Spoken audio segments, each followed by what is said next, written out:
S'il y a trois ancêtres des interfaces de jeux vidéo, c'est d'abord l'oscilloscope, qui est un instrument de physique et qui n'a rien à voir avec le jeu vidéo, et qui a été, dans les années 50, détourné par des chercheurs qui ont fait un jeu qui s'appelait Tennis for Two, une sorte de jeu de tennis et d'ancêtre de Pong qui se jouait sur un oscilloscope. On le voit beaucoup moins, hein. Cette interface elle est un peu tombée en désuétude. La deuxième interface, et qui vient du monde de l'aviation, c'est le joystick. Donc l'ancêtre du joystick pour pouvoir commander des jeux vidéo, c'est le joystick de l'avion, hein, qui, dans les années 1910, avait été la première interface pour piloter un avion.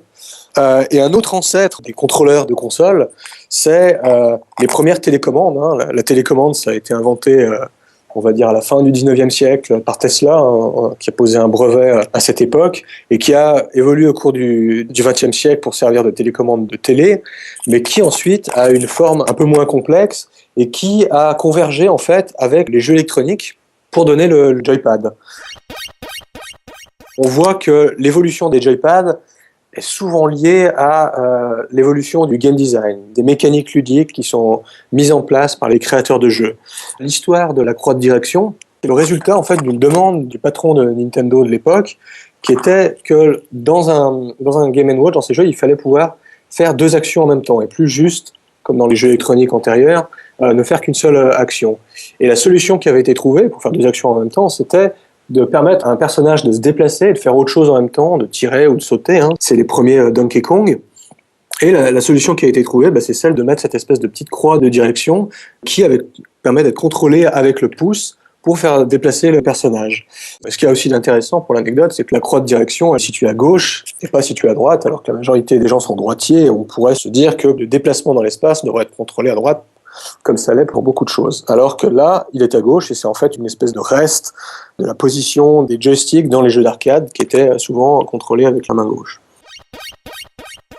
Au moment de la création de la Xbox, le joypad de la Xbox était très très gros, et a été ensuite, quand la Xbox a été adaptée pour le marché japonais, Microsoft a fait un joypad un peu plus petit, hein, qui s'appelait le contrôleur S, et qui était plus petit parce qu'il y avait cet a priori de la part des Américains que les Japonais auraient des mains plus petites, ce qui a à la fois rendu furieux certains Japonais, et ce qui a été aussi un succès aux États-Unis, car les gens étaient contents d'avoir enfin un contrôleur plus petit et moins massif que l'énorme joypad de la Xbox de départ. Un autre exemple, c'est celui des symboles et des dénominations des boutons sur les manettes.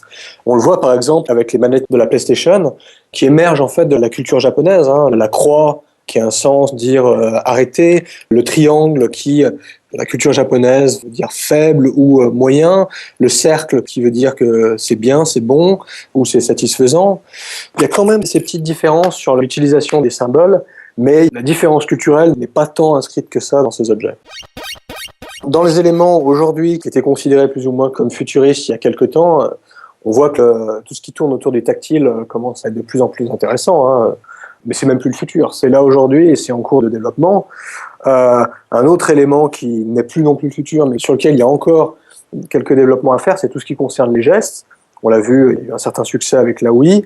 Maintenant, la prochaine étape avec Microsoft Natal, ça va être l'absence de périphérique dans la main. Et là, j'ai un peu plus de réserve sur l'utilisation de l'interface, mais en même temps, je trouve ça très enthousiasmant de se dire qu'est-ce qui peut être conçu comme jeu quand on n'a rien à tenir dans les mains, quand le corps est interface.